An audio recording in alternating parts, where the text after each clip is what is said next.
On the latest developments in the Israel-Palestine, Israel-Hamaas/Gaza war as of October 2025.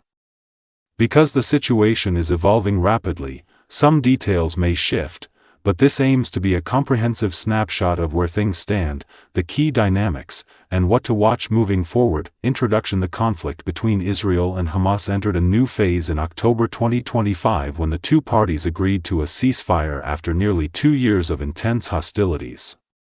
What followed has been a delicate and fragile process of implementation, balancing the demands of justice, security, reconstruction, diplomacy, and humanitarian recovery. This update tracks how the truce is being implemented, how each side is repositioning, the human cost and recovery efforts, the broader regional dynamics, and the unresolved challenges ahead. Origins and context. A brief recap to understand the present. It helps to remember how we got here. The war was triggered on October 7, 2023, when Hamas militants launched a large-scale attack into southern Israel, killing 200 people and taking 250 hostages. Israel responded with an extensive military campaign targeting Gaza. Over the subsequent months, the conflict escalated into massive airstrikes, artillery shelling, and ground incursions in Gaza, with devastating human and infrastructural tolls. Ceasefire efforts were attempted before, e.g., temporary pauses and mediation rounds, but none held permanently. In March 2025, a previous ceasefire collapsed after a surprise Israeli attack on Gaza, restarting full-scale hostilities. Throughout, there has also been an Israeli military presence and operations in the West Bank, Operation Iron Wall, targeting militant infrastructure, especially in areas like Jenin and Tulkarm, which has further inflamed tensions. By late 2025, both sides were exhausted, international pressure was mounting, and a mediated proposal began to gain traction: the ceasefire deal, terms, promises, and immediate moves. Ratification and start of truce. On October 9, 2025, Israel's cabinet approved a U.S.-brokered ceasefire plan. The agreement included a phased truce, the partial withdrawal of Israeli troops, and a hostage-prisoner exchange mechanism.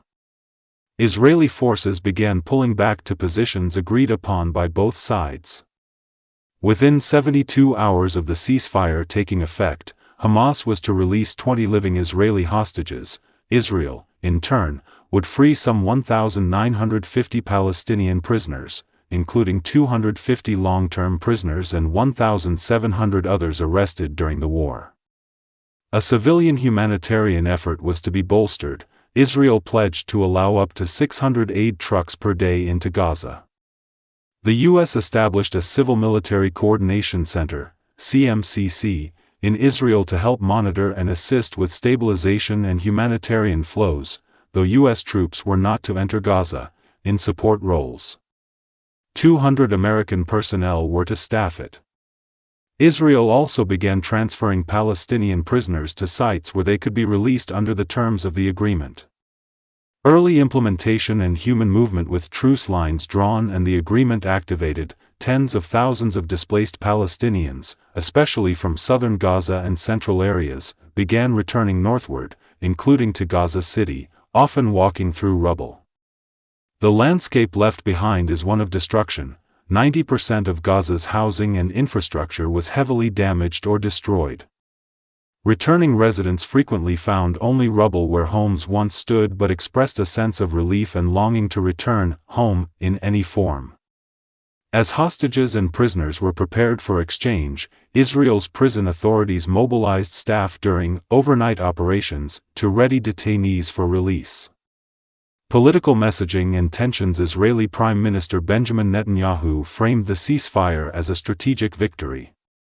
He reiterated Israel's goal of disarming Hamas and warned that hostilities could resume if demands were not met.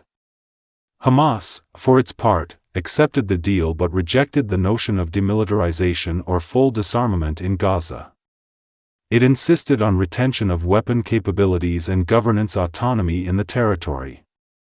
The war, diplomats say, is not fully over. Many critical issues, governance, reconstruction, international oversight, border control, remain unresolved. Some international observers caution that the ceasefire is fragile. Past pauses have unraveled when key deadlines or terms were violated or withheld. Humanitarian crisis and reconstruction, death toll and injuries. The war has inflicted immense human cost. Ghazan health authorities, operated under Hamas, estimate over 67,000 Palestinians killed, with many more injured. Many bodies remain under rubble, and the full figure may yet rise.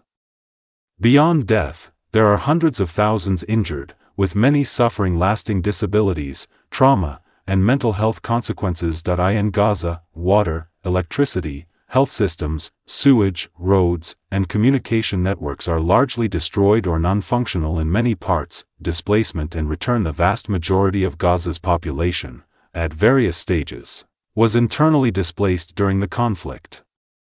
Many had to flee southward or to shelters. The ceasefire has allowed many to start returning northward, but the returns are dangerous and uncertain. Unexploded ordnance, structural collapse, hygiene hazards, and a lack of basic services pose grave risks. Relief and reconstruction groups are scrambling to assess needs and begin repair work. Even basic tasks such as clearing rubble, restoring clean water, rebuilding medical facilities, and re-establishing supply chains, aid, access, and constraints. Israel committed to allowing up to 600 aid trucks per day into Gaza under the agreement. However, NGOs and relief agencies argue that 600 trucks per day is far below what is needed given the scale of devastation and the immediate need for food, medicine, shelter, water, and sanitation. Logistical bottlenecks, security concerns, damaged roads, coordination gaps, and border/entry issues limit how fast humanitarian flows can ramp up. The reopening of border crossings, especially via Egypt, is a key condition of the agreement and a critical factor for relief delivery. Many aid workers and organizations operate under constraints of safety, resource scarcity, and political oversight. Wider regional and international dynamics. Lebanon/Hezbollah front. Immediately following the ceasefire and truce, Israel launched airstrikes in southern Lebanon, targeting infrastructure linked to Hezbollah rebuilding efforts. One such strike in the village of Msela killed one person and wounded several. Since the 2023-2024 Israel-Hezbollah war, near-daily skirmishes and strikes have continued. The ceasefire with Gaza does not automatically translate to calm on Israel's northern border. UN and human rights officials have warned of increased civilian casualties in Lebanon even after the primary ceasefire in Gaza. U.S. and diplomatic involvement. The United States played a central role in crafting and mediating the ceasefire plan. President Donald Trump, in particular, has sought credit for it. U.S. diplomatic and logistical support, via the CMCC, is expected to be crucial in ensuring compliance and humanitarian coordination. Some U.S. troops have been deployed, in Israel, not Gaza, to assist truce monitoring.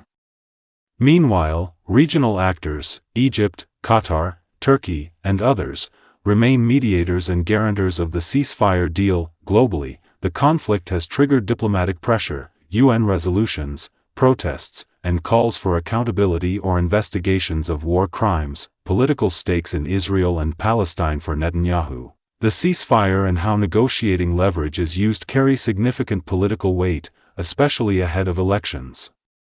He aims to portray strength and security gains. On the Palestinian side, internal divisions, between Hamas, Palestinian Authority, PA, and other factions, complicate governance, legitimacy, and reconstruction. The role of the PA in Gaza, or an eventual reintegration of Gaza under PA oversight, is a disputed question. Hamas rejects full disarmament, and the timing, phases, and verification of any weapon surrender involve heavier diplomatic dispute, challenges, fault lines and points of fragility. Even with the ceasefire in place, many risks, unknowns, and tensions remain. Trust and verification. The truce depends heavily on both sides adhering strictly. Any breach could reignite fighting quickly. Verification mechanisms, oversight, and enforcement will be crucial, and contentious. Who monitors, with what power, and under whose sovereignty? Hamas has insisted demilitarization is unacceptable for now, steps around that are deferred to future phases. Hostage and prisoner exchanges. The exchange is phased. The timing and sequencing are delicate. Delays or refusal from either side could derail broader trust. Notably, Marwan Barghouti, a major Palestinian leader and symbol, is not included in the released prisoner list, per one reporting. Some high-profile or politically sensitive prisoners may become bargaining chips or flashpoints. Reconstruction, governance and infrastructure. Rebuilding Gaza will cost billions. Who pays? Who oversees?